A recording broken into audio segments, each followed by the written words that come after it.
Pirated SPG. Striktong patnubay at gabay ng magulang ang kailangan. Maaaring may masiselang tema, lengguwahe, karahasan, sexual, horror o droga na hindi angkop sa mga bata.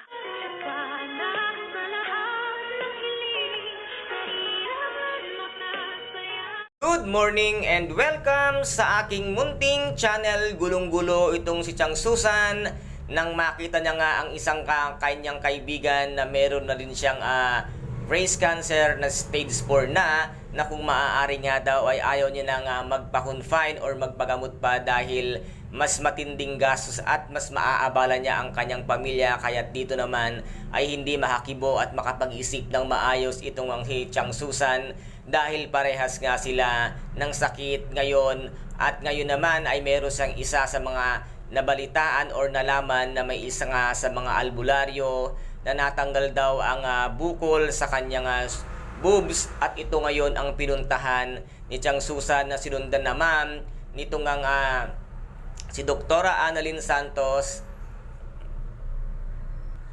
at ni Regan ang kotse nga na sinasakyan ni Chang Su, at tinawagan pa nga ito ng ating bidang si Doktora Annalyn Santos at inalam niya nga kung saan ito pupunta, na walang kaalam-alam itong si Chang Su na sinusundan pala sila nitong ang si Doktora Annalyn Santos. At sinabi nga niya na meron siyang pupuntahan, ngunit nasabi ng ating bidang si Doktora Annalyn Santos na mali naman yung daan patungo kung saan yung sinabi ni Chang Su.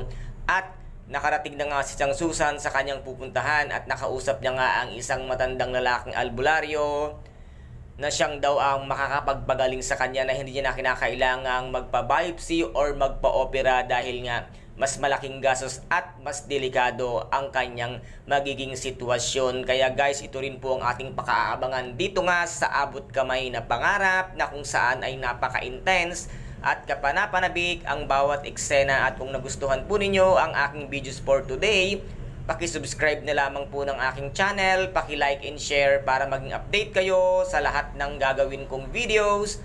Maraming salamat po. Ingat, God bless and bye-bye!